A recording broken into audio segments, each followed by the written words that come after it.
Hi, everyone. Thanks for joining us for this panel discussion sponsored by Onset Communication. My name is Brian Sharp. I co-founded this company to solve my own problems on set. We are a technology company that builds communication and collaboration solutions to help facilitate better decisions on set, which saves time and money. Today, we are presenting a conversation with directors of photography and producers on how they prepare for a shoot and communicate with their crew. Just before we get into the introductions of the panelists, a little housekeeping. This is meant to be an interactive conversation, so I see people have already started to text in the text field. Feel free to ask questions at any time, and then I will pass those questions on to the panelists and answer them. And if we don't get to all of them, there'll be some time at the end to go back to some of those questions and ask them again. So today we are joined by Becky Parsons, and I am doing live switching of this camera feeds right now. Rion Gonzales and Kent Parker.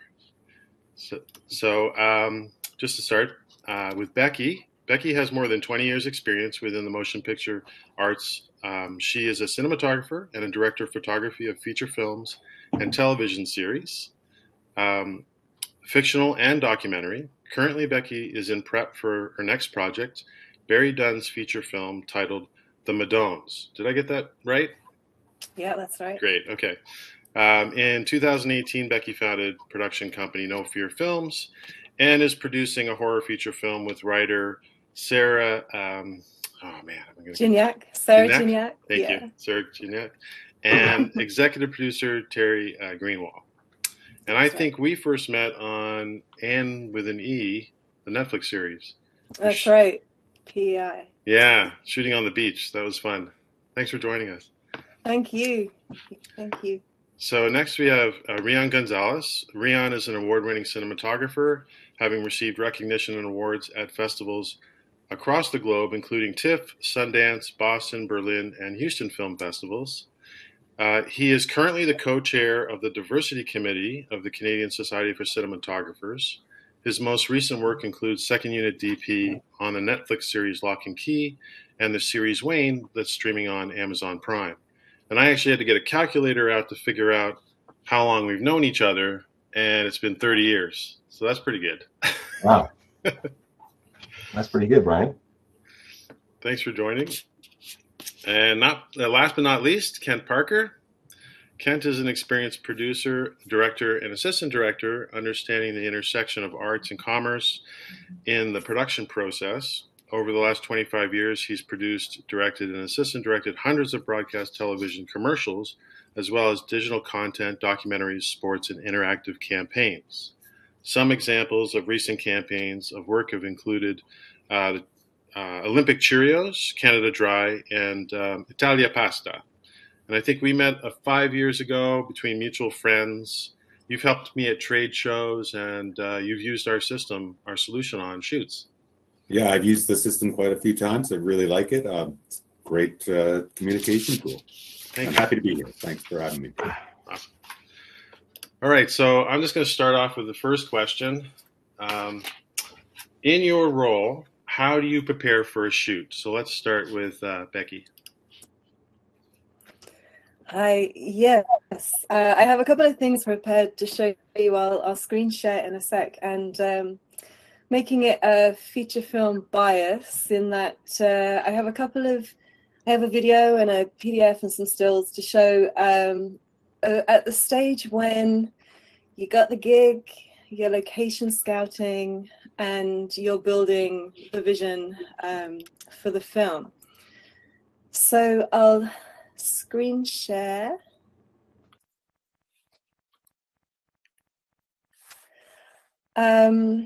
Way back when the working title of Weirdos was 1970 something. And I just got a couple of pieces within this video. Essentially what this video is, Bruce McDonald, the director, was in Toronto, and we were location scouting without him. That's Matt, the production designer, and Keith, the first AD. So I went out. I had the opportunity to go out, to, grab a camera with a camera assistant, and take some location pieces, different elements that may be interesting to use in the film, and just made kind of this black and white reel of pieces to show Bruce, as he was not here in Atlantic Canada. He was in Toronto. We did quite a lot of the prep this way. Yeah, I'll just show you a couple more pieces here, like some texture.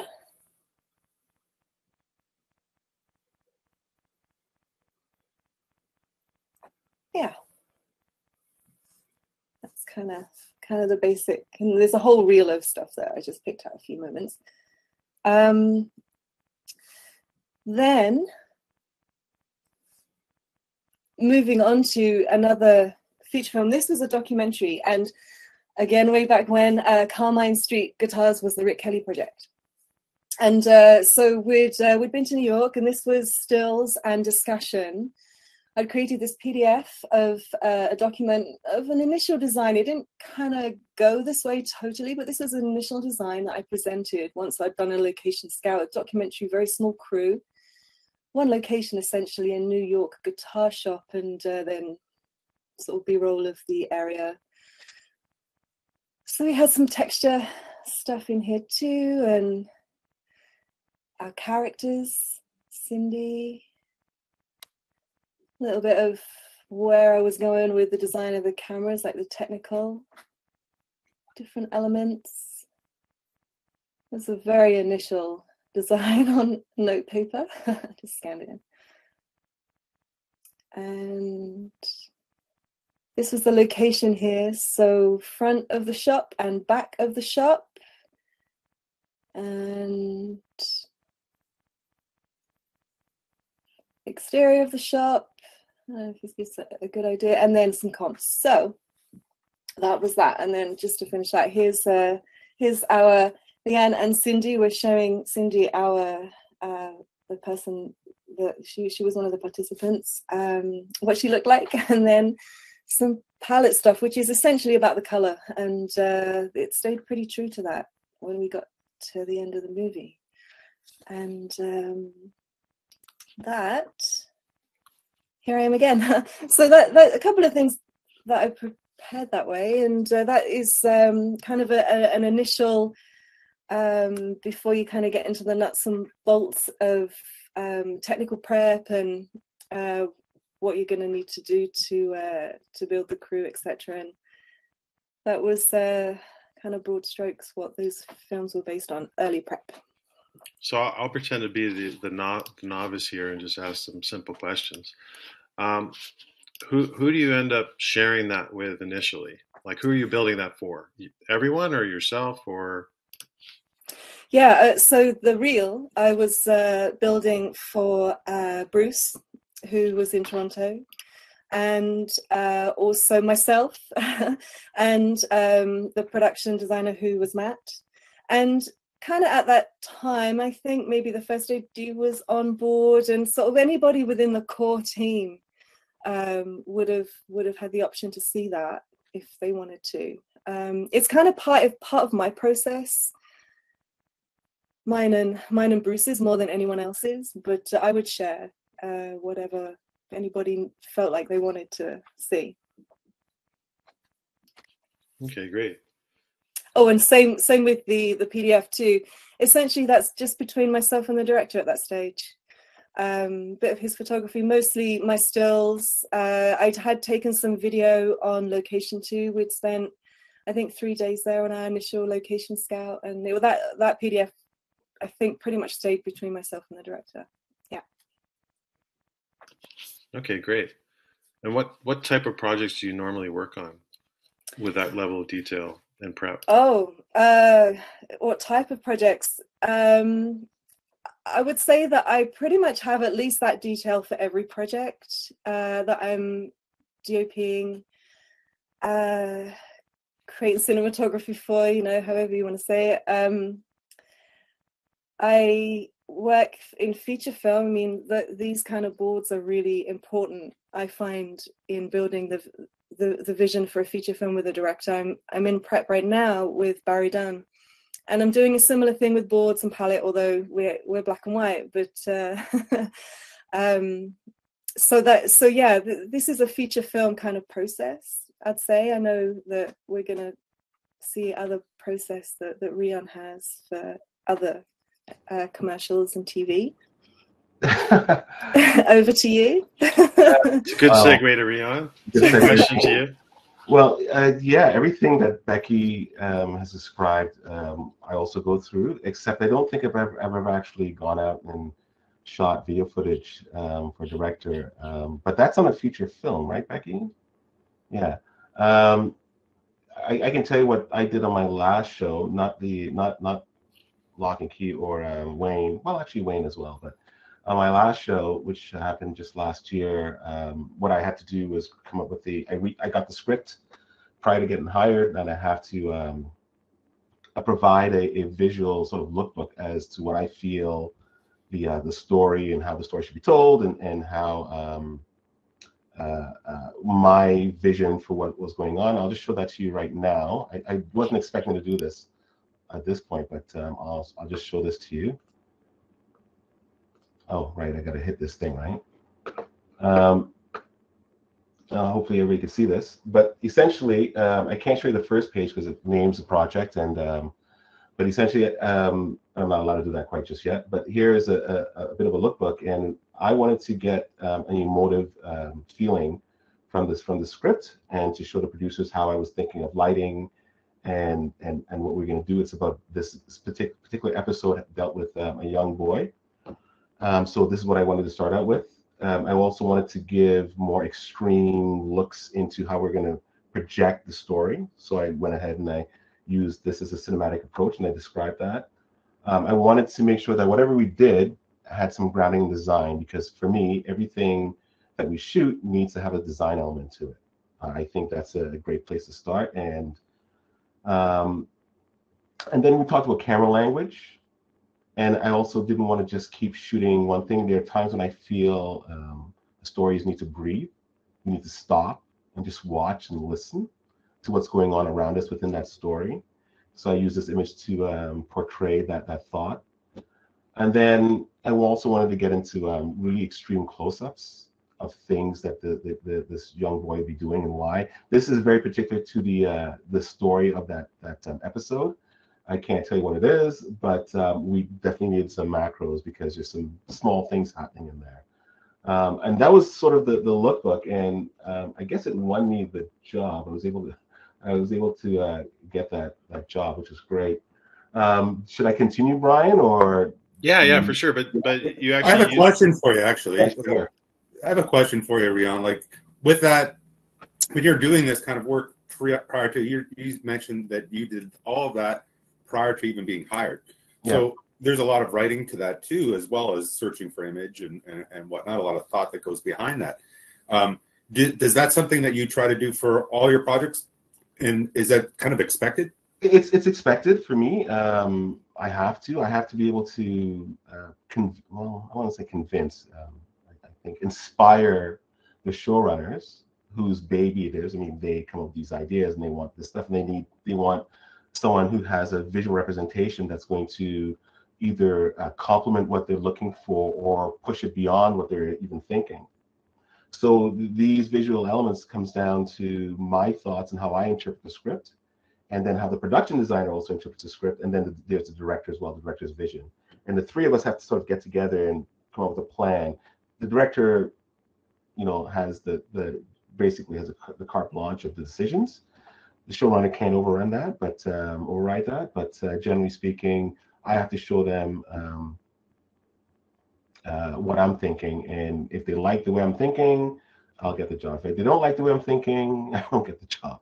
So it takes hours. Sometimes it takes days looking at a script and trying to interpret that script, and you have to read it over and over again, and then try and pick out very specific elements of that script to show visual representations of that, what you're thinking and how that's going to happen. And so far, I've been okay. I'm doing okay so far. So that's good. The next thing I have here, I mean, this was particular to a poor man's process. We wanted to shoot people in a car, and I found some images that I felt were like could work, and then the director, I showed these to the director, and he ended up on number 11. I numbered them so he could, so at least, you know, if he says, well, I like this one, I need to know exactly what this one meant. So number 11, and from there we started building our process, how we were going to shoot that and make it and get it as close to that as possible, knowing fully well that it's a completely different thing. In here is sort of my discussions with the director and what I wanted to do for this particular episode. Generally speaking, we talked about, I hope people can see them, how big this is for them. But we looked at these as looks. I wonder if I can actually, yeah, I can. Looking at these as looks, the set art that we had is actually very similar to the set. So I wanted to make sure that everybody understood that it's going to be a very soft, not very contrasty look when we got into that set. We also had another set which gives the opportunities to have lots of light coming through with we could smoke and put atmosphere in there. So again, I wanted to show them a representation of what that's probably going to look like. We're going to try and go for it, making sure that the producers and the showrunners understood this is what's going to happen, giving them the opportunity to say we like it or we don't like it, because you don't want to show up, start shooting something, lighting something, then find out halfway through that they don't like it. So this is sort of that. I also went on, we had an exterior set. Oops. Sorry, it's very sensitive here. On a beach, and I really wanted to get this look going. This sort of browny yellow, and here's my color swatches. And I discussed that with the director, and he loved it. So we went ahead and we tried to do that. Later on, I don't know how much you want me to keep going into this without any questions. Keep going. Keep going? Okay. So this is something that we had in our mind and we planned to do. We also had a basic color palette that we wanted to make sure. So we had these browns with blues and the blacks. And these are all the things we ended up discussing during prep for that episode. There's all kinds of meetings. There's tone meetings with the showrunners, you know, what the tone that they wanted and how the feel. And then we had discussions with the production designer on the set and how we wanted the set to work. And then we had, and then all this stuff I actually get at some point, and I make a different document that I give to the crew that I'm working with, so they have a better understanding of what we're trying to get. So everyone's aware of what we're going to do. And hopefully it's not too many silly questions on the day of the shoot.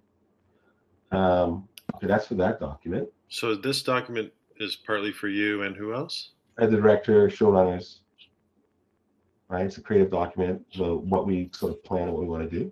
Great. Sorry, guys. Let me shut this off. That's definitely the school calling for my son, who's late. This document basically, so after all that's said and done, and we do a bunch of location scouts, and we finally pick the location we want, we do our tech scout, and the art department provides us with these wonderful location stills for the day, and basically telling the crew that's going out there where we're going to be, how it's going to be, what it's going to look at, the sections that we're going to be shooting in. So here's some of the sections that we're shooting in here, in the forest. And there's another section in here at a different location.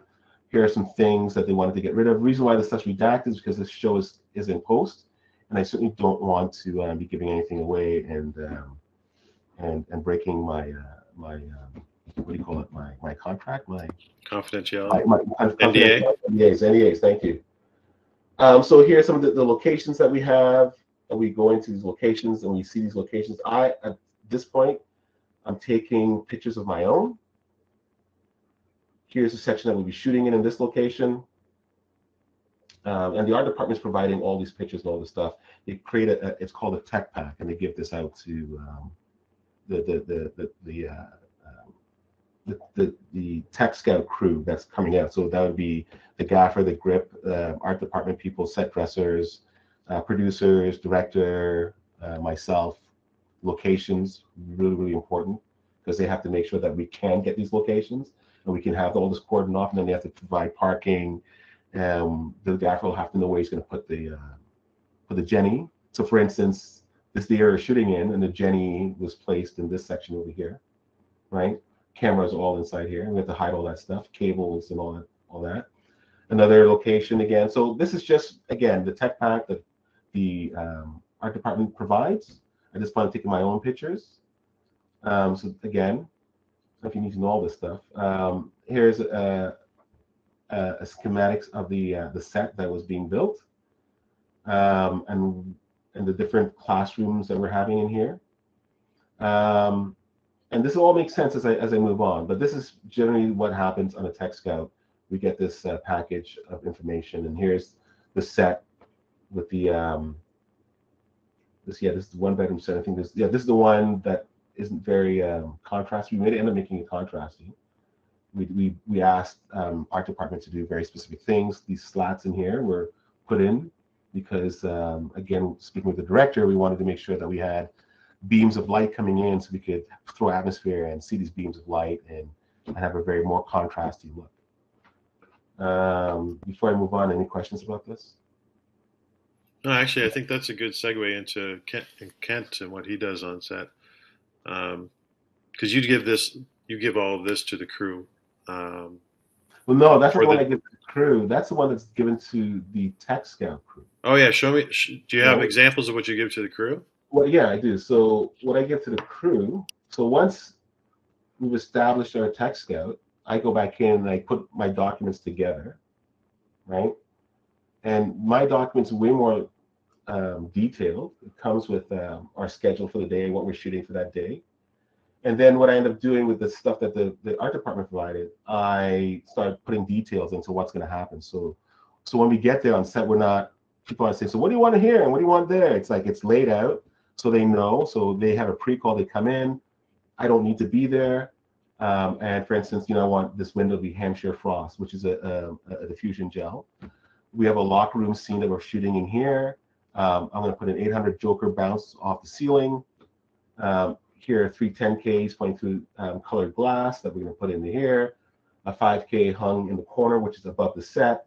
12 by 12 diffusion hung over the set, which is this. So all this stuff is sort of, I take my weekend, I come home or if I have time doing prep, but most likely it's on a weekend, and I sort of lay this stuff out imagining what I feel this is what I need to do to get the effect that I want.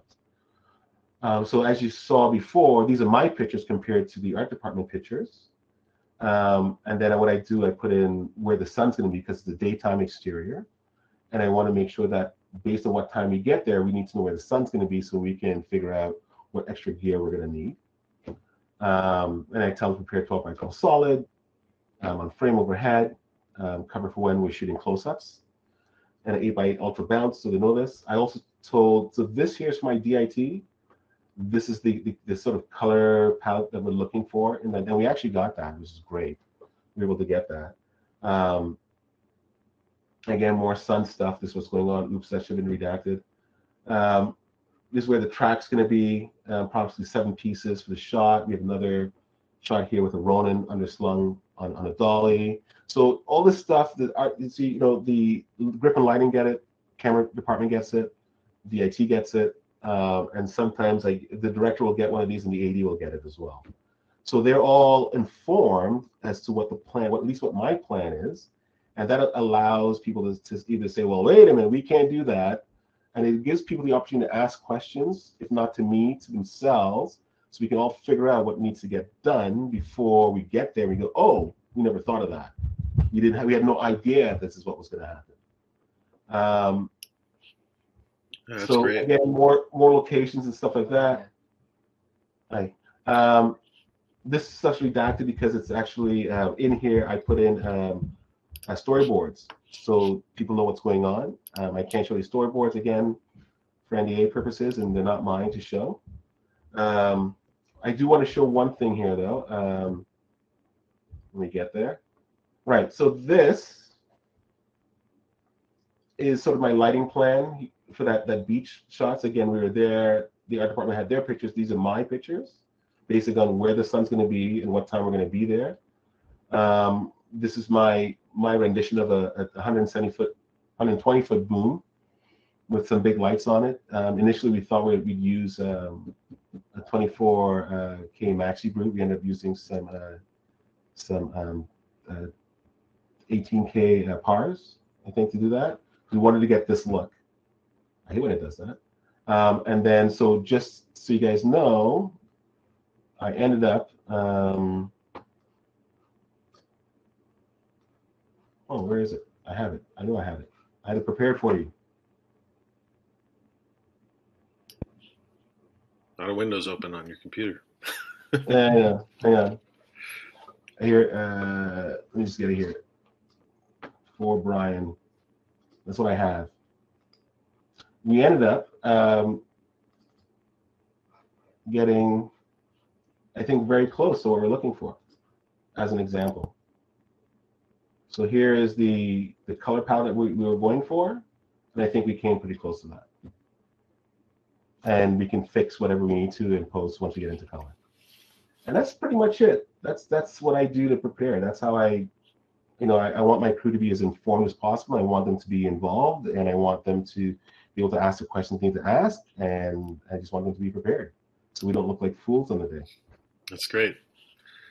So that's a good segue into Kent and what you do, how you prepare as a producer and first AD. Yeah, well, it was an amazing presentation by both Becky and Rion to show how they are inspired and bring a lot of organization to the sets. That's a huge part of my job. I mostly work in commercial world, so everything that Becky and Rion talked about is a bit compressed in our world.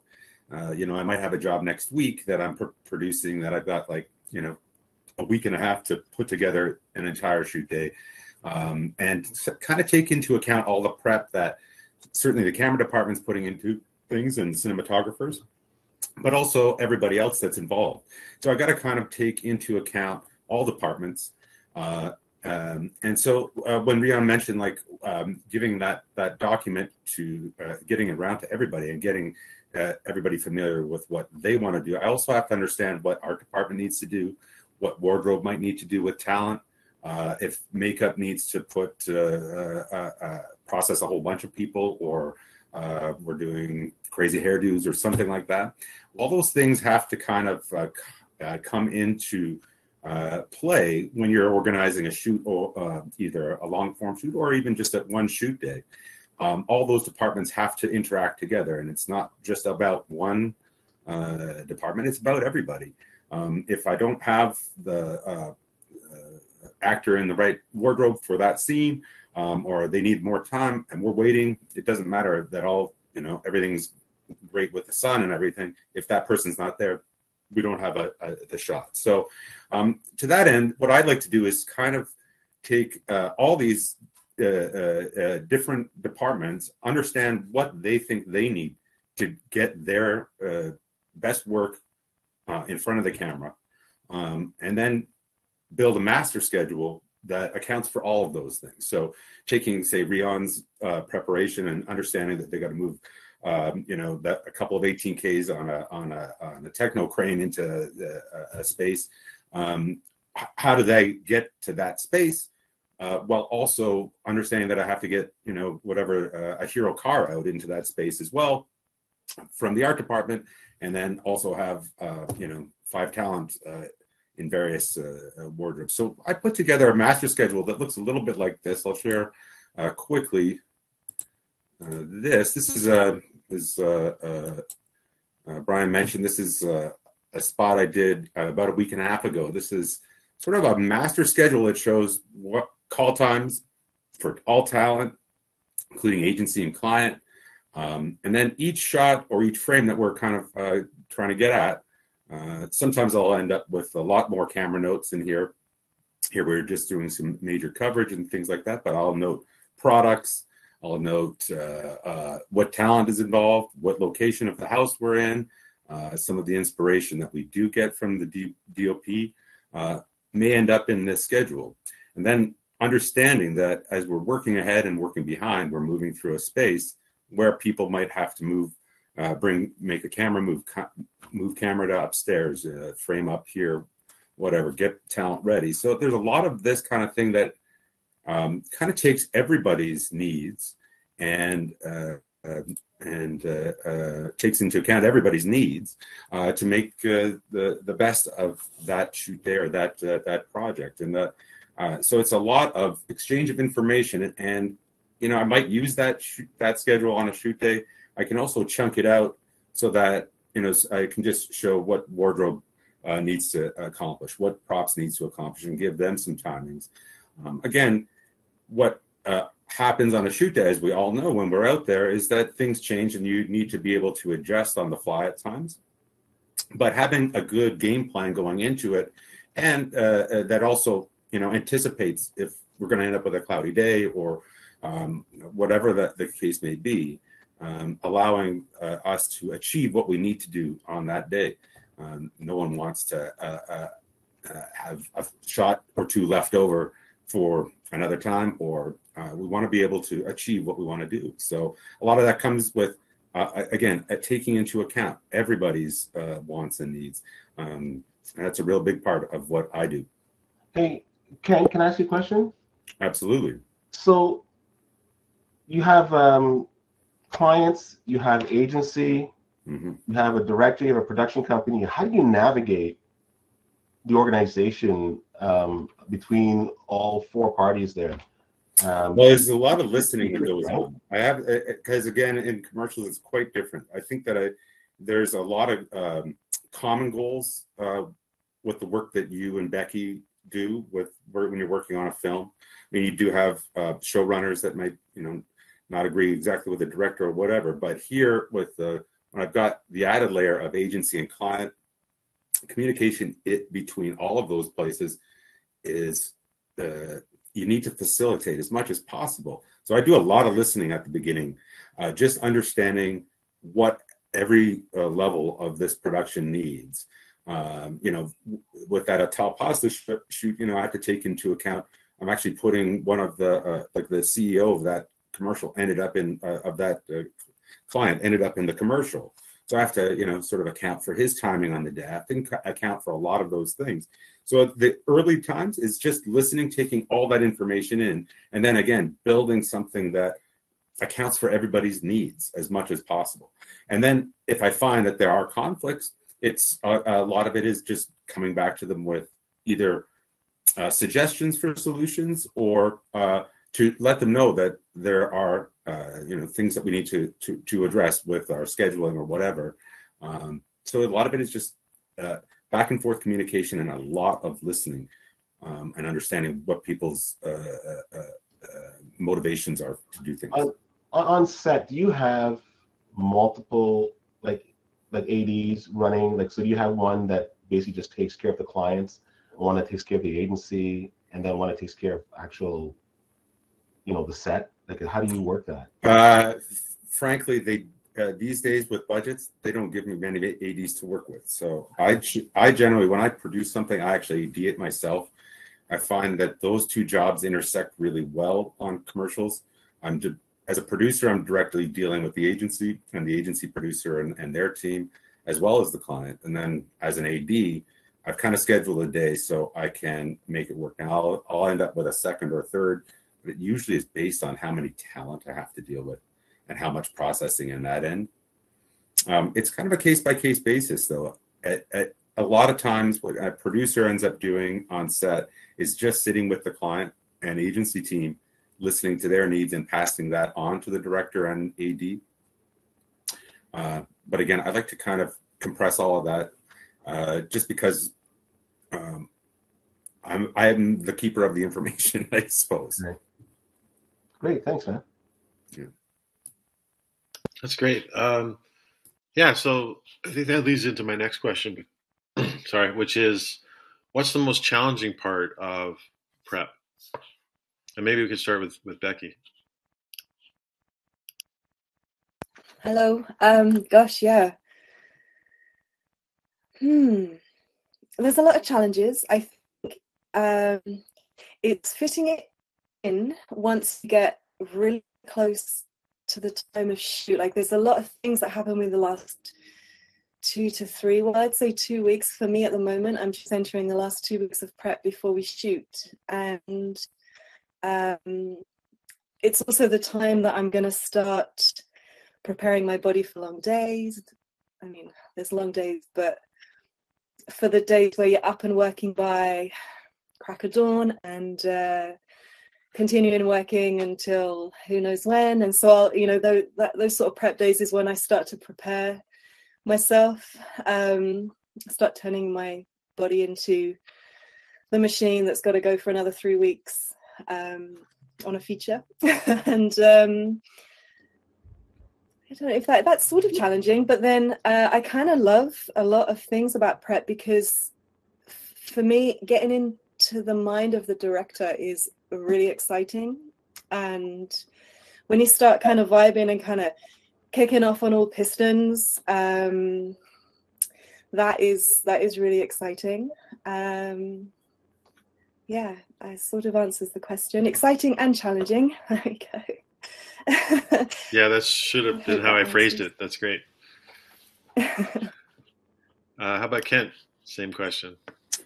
I think that the frustrations that I might feel are generally when,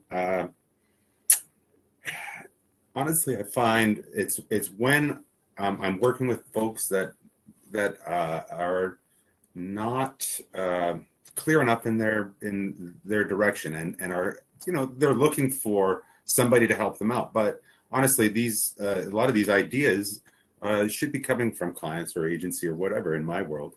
So I kind of try to help guide them towards an idea in terms of, whatever it's a shot or whatever it might be. I think that I just find that clear communication between of what a department needs is absolutely key to making a great day happen, a great shoot happen. If somebody isn't forthcoming or has whatever, a delivery coming late or whatever it might be, if they're not passing that on to the producer, we end up unprepared, and I'd rather know what the problems are early on. So that's the biggest thing. What I try to impart to anybody that I'm working with is just, let's be open about it right out of the gate so that we can deal with any issues that might come up. It just makes no one wants surprises on those days. You just don't want to be unprepared, and so getting a surprise last minute is a place that none of us want to be. You can avoid that by everybody just being open about what's happening within their departments. If we're waiting for a lens to come in or something like that, we need to know that, and so that we can deal with it. Whether it's reschedule the day, rejig how we're going to do something, all those kinds of things. So that's what I would say the most is most important to me. What's the most exciting part for you? Well, I do love the creative process, working closely with directors, DOPs, producers, writers, just when they're trying to figure out how things can be done. I've been on a lot of sets over the years. That's one of the benefits of working in the commercial business. There's a lot. Every job has its own little challenges. There's no set way to do it, but having been involved in so many different projects, that's where I can kind of say, well, I've tried something like that before. This is what we ran into on that job. So using the experience that I have, and then working with people with great creative ideas who, that's the cool thing about our business, is that everyone's trying to take a little, what looks like a simple scene and make something amazing out of it every time. Love that, and love being able to work through all those levels of how to get to something that we all love. Great. Rion, same question. Oh, I'm out of focus. This stupid camera drives me bananas. I need a focus puller. Sorry. It'll get back at some point. I think for me personally, well, first of all, I think Becky and Kent hit it on the nose. That I'll start with the most exciting part is being able to vibe with your director and your creative team. Having a common language and getting to understand each other's muse, it's amazing to be there. That's It's a very, very exciting thing, and you're gonna get there. So it's always great, right? I think that's fantastic. For me, what was the other question? The other part of that question was, what's the most frustrating thing? What was that? Yeah, that'll work. Frustrating, challenging. Well, challenging. Yeah, I think personally for me, time. There's never enough time to prep, right? You'll be prepping, like you got to go to camera, and things aren't ready. So, for instance, I've had experiences where scripts aren't written, aren't ready yet. You're still waiting for scripts to be ready, and it's like it's 2 days before, and the script's still not done. You still have to go do a tech scout. You still have to find the location, and nothing can move until the scripts are ready. But time, I think, and time is a killer. It doesn't matter how much money you have. Though when I say that, I have to mention that I was lucky enough to go to get a chance to see Dune private screening with the director, and here's their timing. They for a year just talked about Dune, and then they spent another 7 months to a year writing Dune, and then they spent a year prepping Dune. So talk about time, right? And look, and if you see a movie, you can see like they had a lot of time. And so time is the most frustrating thing. It's always nice to have more time to prep because there's always something that needs to be fixed, needs to be dealt with, and the more time you have in prep, I think the better your project will turn out. I have a question for you, Rion. Mm-hmm. How do you cope with the rising stress of time management, or going with it when you're getting close and close and close, even throughout a shoot too, where things are not quite ready or not quite there, or there's another plan B, C, D happening because of whatever? Do you have any tricks or thoughts that you use to kind of keep a lid on it? Well, for me, I make sure that the departments that I'm in charge of are ready to go, because that's all I can do. I can't write someone's script. I can't go build sets. So when things start coming out of the crunch, I go, okay, stop. I need to stop doing other people's jobs or getting involved in other people's things, and it becomes a YPMP issue. Your problem against my, your problem, my problem, and my issues then are, well, are we ready to go? And I just try to make sure that that's why I do all this crazy paperwork. So if I feel that we're ready to go, then this sounds harsh. It's not my problem at that point. Yeah, fair. We're ready to go. It's kind of the producer's problem, right? Like that really is. Yeah, becomes the producer's problem. We're ready to go. Yeah. We're good. We're ready to go. Sets aren't ready. I can't do anything about that. We're here. So a little trick that I have passed on to a few people is that if you look around and they're not waiting for you, then all is well. Carry on. Yeah. If they're waiting for you, then rush, walk fast, be safe, rush, get the job done. Yeah, I just make sure that we're ready to go. I just make sure that at a certain point, the cutoff point, okay, we can't do this anymore. I have to get my stuff ready to go, and with whatever is available to me, that's what we use, and then we get it. And if things change, we just have to roll with it, because they will change. Things always change, right? It always changes. Which is why, and I think every person who has any small experience in filmmaking will say prep is extremely important part of the process for when you get there and you're all in the room doing it, in the room on the set doing it. Yeah, prep, extremely number one thing. Extremely important. And testing. Test. Yes. Test. You're getting new lenses, test them. You're getting new camera, test it. Like, you got to test. Filters, you just don't know how they're going to react. But test. Yes. Do you think it matters the size of the project in terms of the same sentiment you both have expressed? Sorry, I was just reading a question here from Darren. It's a good question, Derek. And you're asked to get a different set. Well, yeah. Yeah, It's all of our problem, collaboration. How's that my problem? Well, that's a huge part of it. It is all of our problem. When it's everybody's problem, because if producers or whoever switches the what do you call it, the schedule, and things have to get lit, then guess what? It's going to cost, because then we have to bring extra people in to get that lit. It's still not my problem. I don't make those decisions. We just get them done. Yeah, like that's the thing. I think that's a good point there too, Rion. It's not, they're not necessarily problems. It's just another roadblock in the way of getting through that day or through that project. Only solutions. We do as well is come up with solutions. Yeah, and that's a big part of what we do. Is it's problem solving, and a lot of it can be done in prep.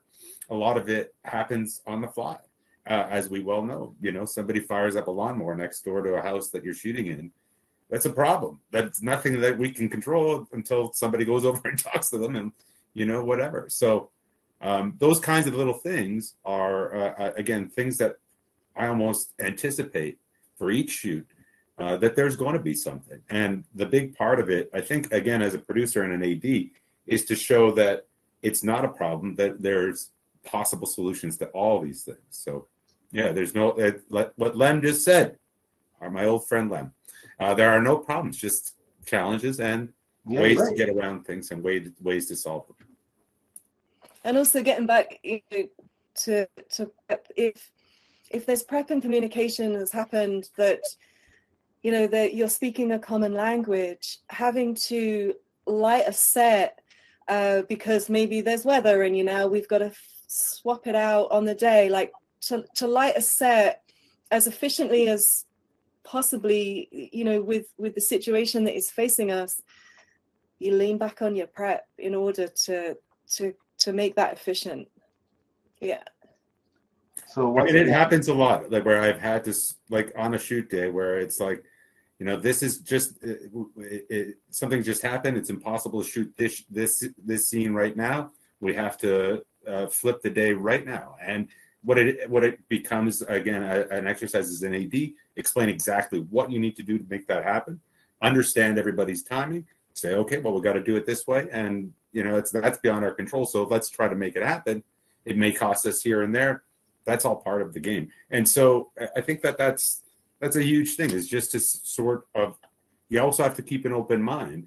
And I understand where you're coming from, where it's not my department's problem, but like Darren said, a problem in one department does become a problem, and maybe it does become another department's problem to solve, or it's just taking everybody as a team and saying, we have this whole problem. We have this problem.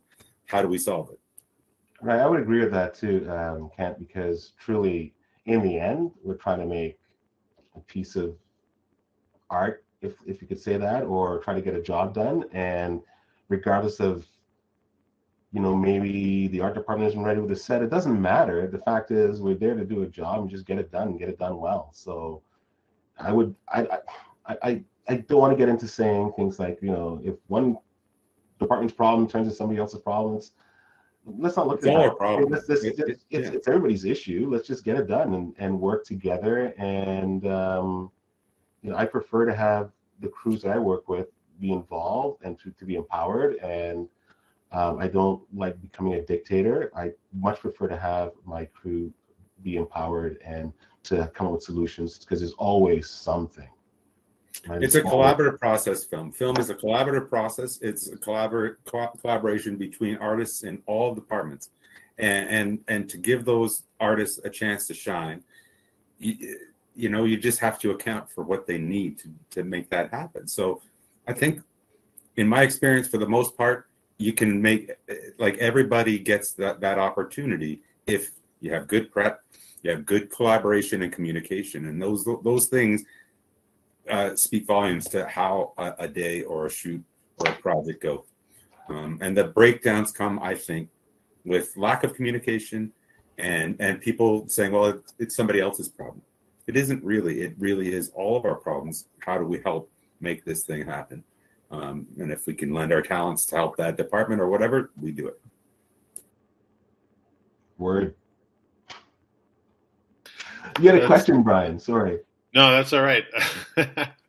Our time is almost up anyway, so I just want to give a chance for everyone to ask any additional questions. This has been an amazing conversation. Thanks very much. Yeah, so if anybody has any questions, just text them and I can ask, or actually, all of us can see them, so please.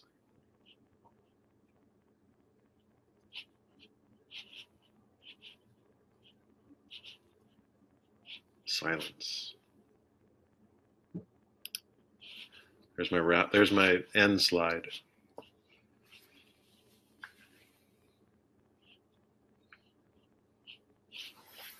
Well, Can I ask you a question while we're just hanging out? Absolutely. Do you have like a quick little horror story of when things of like communication has broken down and you find yourself in the middle as a first AD and like without naming names or anything, Yeah. just like A to B quick little horror story? Yeah, I'll tell you, there's one that turned into a good 20-hour day. Was a project that all along looked like it would be very simple until we got on set and we had a piece of gear that everyone thought would do one thing and it didn't quite get to what we needed to do. So there was a lot of scrambling on that day. That was a lack of preparation and a lack of testing. Again, when you work in shorthand, you can get away with a lot, again, with a lot of communication in that. But if you're trying to do something that you haven't prepared for, that you think is going to work, but you don't really know, that's where trouble arises. So yeah, I do. I mean, that was a day that needed it. The whole project was supposed to feel like one continuous shot, basically following a man's life from birth to death, between bouncing with a techno crane between two rooms, with makeup changes and aging and all kinds of things. And it just, the main piece of gear that we needed to make that work was built, didn't have the extension that they needed. And so there was an initial communication with sets and our director and our camera department that somehow the translation didn't work. And when we set things up on the day, it just didn't look the way anyone thought it would. And they didn't test. So that was just about preparation.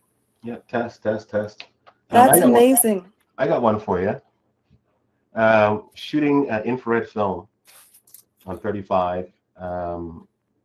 Did a whole bunch of research on it, called Kodak. We were able to get, when you buy infrared film, by the way, you have to buy a whole pallet. You can't just buy one or two rolls. You have to buy the whole skid. So we were able to find another production and share that skid with another production.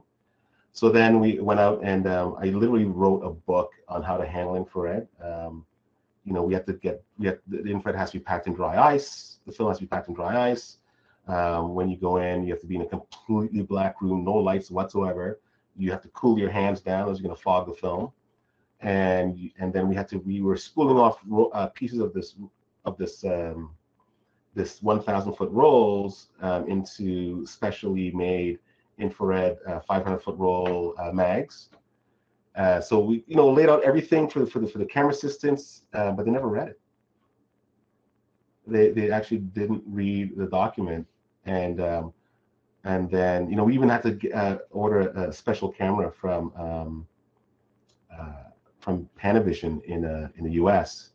with a blackened gates and all kinds of special prep and an infrared video tap camera, and there's a lot. There's a big deal, and then some of the film came back completely fogged. You see handprints on it, all kinds of weird things, because this camera assistant didn't do their job because they didn't actually read the document, and that was such a horrible. It's so disappointing when you think you've done your job, everybody's going to do their job, and they don't. And so yeah, that was a pretty bad thing. Infrared, it looked good though. Whatever we got, the stuff that we did do looked fantastic. But yeah, sees heat. Great, thanks. So I guess we'll wrap it up there. Thanks very much, for everyone attending. And Rion, Kent, Becky, thanks so much for being part of the panel discussion. This has been awesome. I hope to do some more of these in the future, so stay tuned. Check your emails out for future things. There'll also be a recording of this that you can share with anybody who couldn't make it. If you have colleagues out there who might want to see this later, it'll be available. If you want to learn more about the technology Onset has built, please email me back and we can set up for a demo for you anytime. So thanks a lot. Thanks, everybody.